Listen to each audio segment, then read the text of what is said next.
What do the watches look like to you today? Maybe this, or even this. But what comes to your mind when we talk about watches from 30 years ago, from the 90s? Most likely, you don't have a clear picture in your mind. Why? Because the watch market of the 90s was marked by stiff competition for fresh ideas and a reimagining of watches at the turn of the new millennium. And Casio, a relatively young company, stood out from the rest. They offered ideas for literally every type of customer, from everyday remote control and calculator watches to amazing models displaying the solar system in real time and watches with games, long before the Game Boy. This is the incredible world of vintage Casio watches, where no one asked for such amazing ideas, but they were definitely made for everyone. To understand why Casio kept building such bizarre watches, you need to understand their origins. Founded by Tadao Casio in 1946, Casio was essentially a miniaturization company disguised as a calculator manufacturer. When the 1970s quartz revolution opened the watch market, they entered with a radical worldview. A watch wasn't a sacred tradition, but a tiny electronic canvas that just happened to sit on your wrist. Once they successfully crammed a scientific calculator into the CFX 200 in 1983, there was no logical reason to stop. What followed was one of the most extraordinary eras of product experimentation in wearable tech. Across the 1980s and 90s, Casio treated the commercial market as a public laboratory, releasing watches that played video games, stored phone numbers, broadcast FM radio, and held entire dictionaries, while sales ranged from modest to terrible. Each bizarre release pushed the absolute limits of compression. The results ranged from visionary to completely deranged, a spectrum perfectly embodied by the WMP-1V, one of the strangest objects Casio ever produced, and in retrospect, entirely inevitable.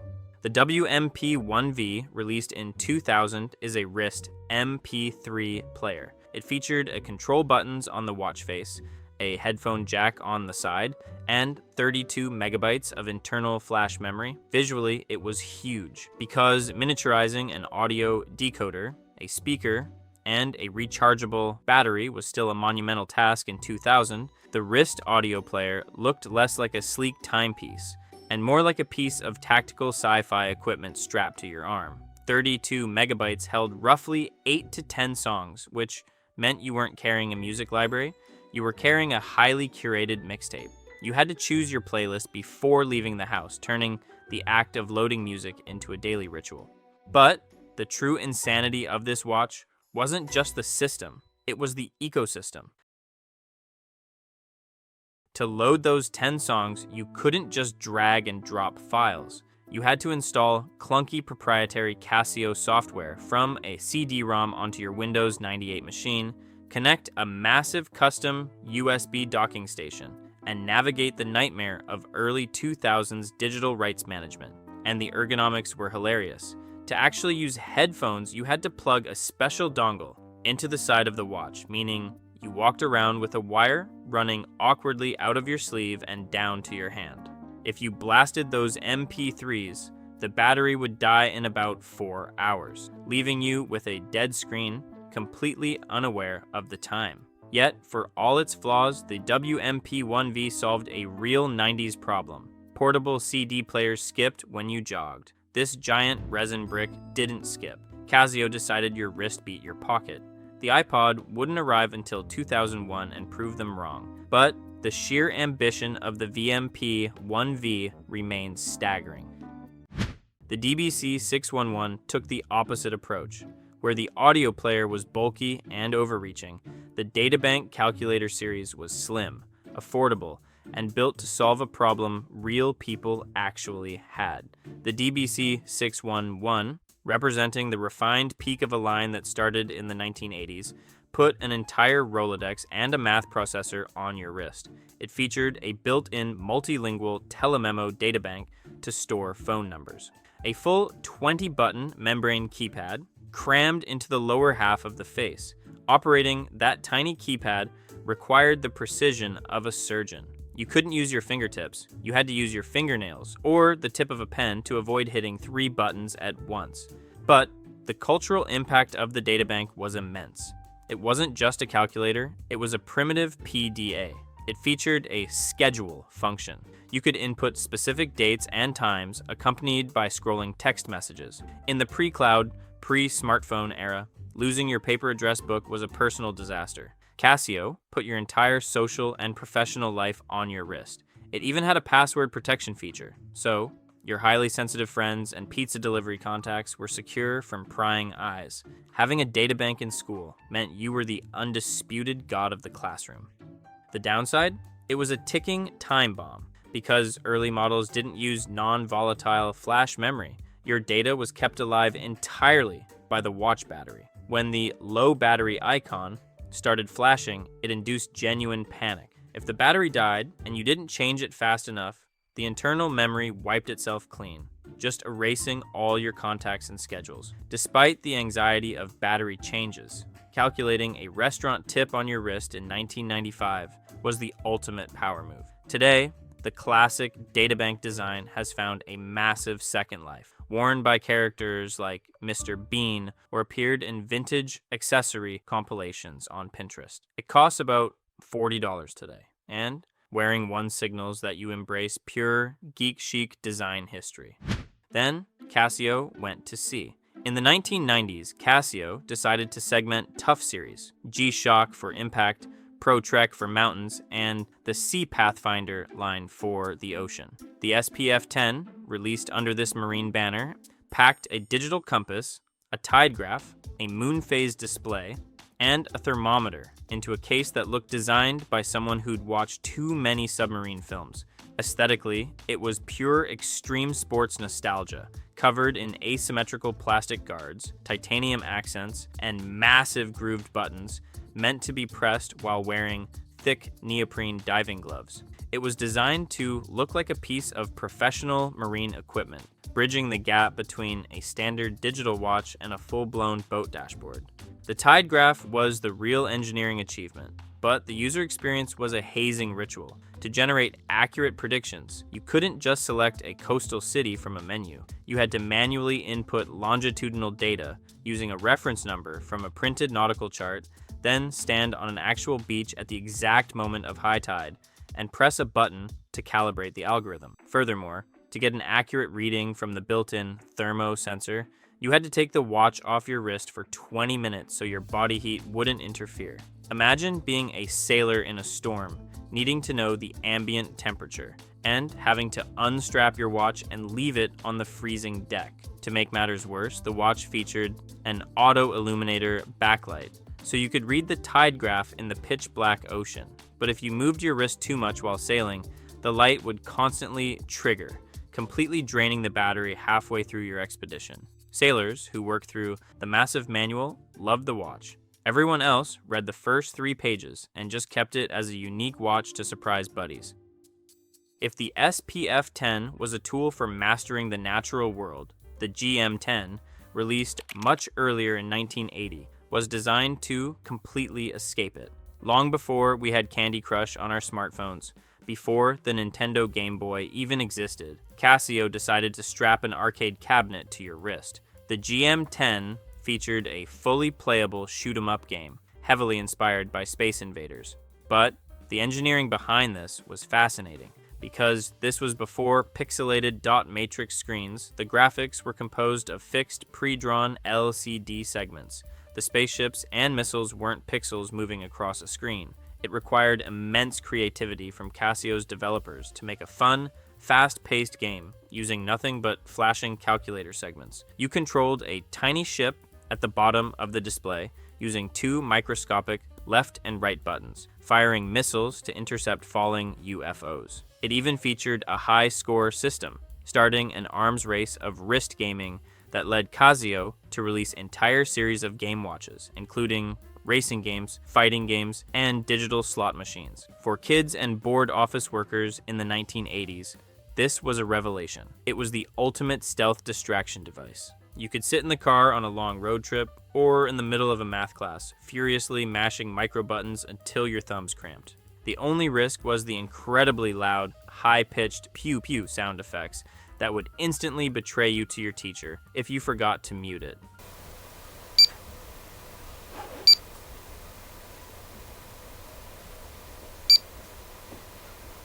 playing the game continuously would drain the standard watch battery in a matter of weeks, causing furious parents to constantly take the watch to the master. But the GM10 didn't need to be practical.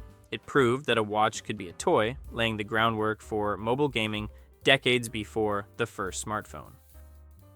From 8-bit spaceships, Casio moved to actual space. The CGW-50, sold as the Cosmo phase in 1989, didn't just track the moon, it tracked the entire solar system.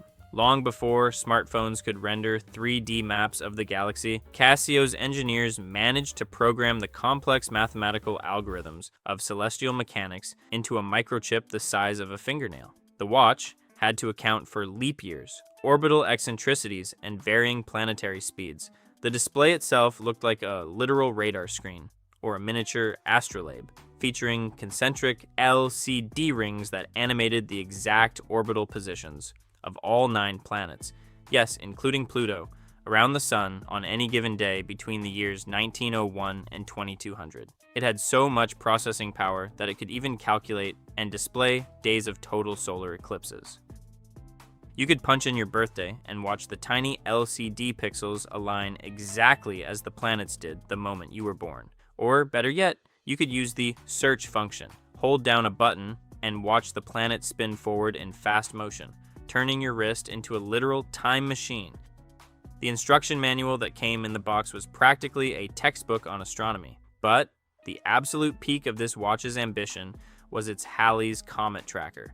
The comet had just passed Earth in 1986 and won't return until 2061. Casio programmed the watch to track a celestial body that wouldn't be visible again for over 70 years, operating under the wildly optimistic assumption that this plastic digital watch would still be on someone's wrist to witness it. Whether that accuracy served any actual earthly need is a separate question.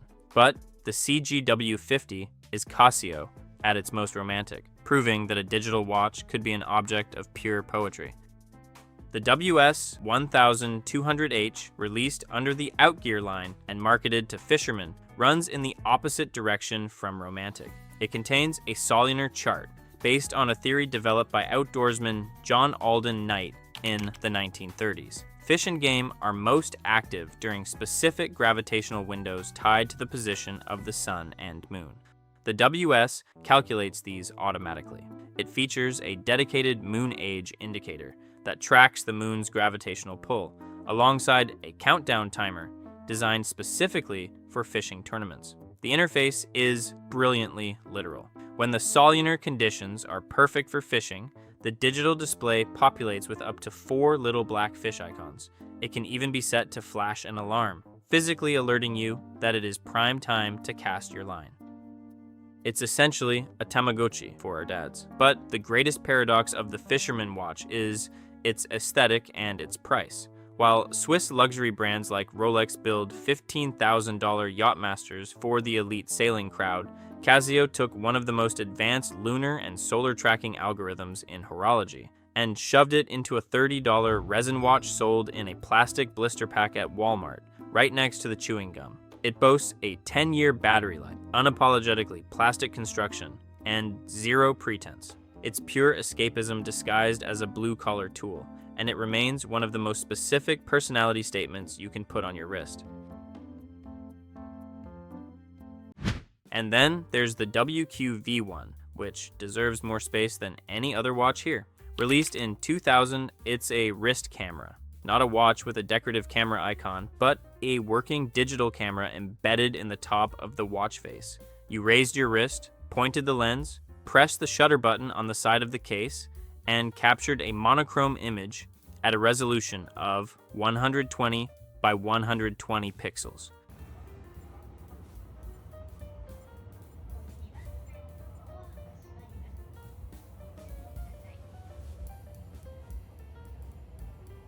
The storage was a tiny 1 megabyte chip, enough for about 100 photos. To frame a shot, you use the tiny watch screen as a live viewfinder, which updated at a hilariously choppy frame rate and could only display 16 shades of gray. Taking a picture required raising your arm and aiming your knuckles at your subject like Spider-Man shooting a web. But What people forget about the WQV1 is the sheer cultural panic it caused. Long before Google Glass or hidden smartphone cameras, the idea of a camera disguised as a wristwatch terrified people. It felt like a dystopian surveillance tool. Casinos banned them from gambling floors to prevent card counting. Gyms put up signs banning them in locker rooms. It was viewed as the ultimate James Bond spy gadget, even though the image quality was so poor that identifying a face was a challenge. It even had a visual databank feature, allowing you to link one of those blurry, pixelated faces to a phone number in your contacts, a brilliant precursor to the caller ID photos we take for granted today. Getting those photos off the watch was an adventure in patience. You had to line up the watch's infrared port perfectly with an IR receiver plugged into your computer and wait as the tiny files painfully beamed over. Casio sold it at roughly $200 at launch, and the market met it with indifference. Nobody in 2000 was sure who needed a wrist camera, let alone one that only shot in pixelated gray. 7 years later, once the iPhone normalized mobile photography, the answer turned out to be almost everyone. The WQV1 wasn't wrong about the future. It arrived early by a margin the culture couldn't bridge yet. The audio player, the wrist databank, the Tide computer, the arcade game, the Cosmos tracker, the fishing oracle, the wrist camera. None of these followed a product strategy. Casio didn't have a master plan for wearable technology. They had an idea. Technology exists and can be miniaturized. It belongs on your wrist. Models like VMP-1V, the CGW50, and WQV-1 are now just rare artifacts handled carefully by collectors who know what they're holding. These public fails left behind a record of genuine ambition that predicted exactly what wearable technology would become. In the past, Casio was making the future. The WMP-1V understood that music should always be with you, and if not on your wrist, then in your pocket. In the form of a music player or a phone with a music app, the WQV-1 camera watch nobody bought in 2000 bypassed the Apple Watch that even in 2026 don't have a camera. And the GM10 was a mobile gaming device long before the App Store ever existed. Every bizarre experiment pointed at something real, proving that Casio wasn't building for the market that existed. They were building for the market that was coming 30 years early, building badly, experimentally, impractically, but with a visionary confidence that outpaced what the execution could deliver.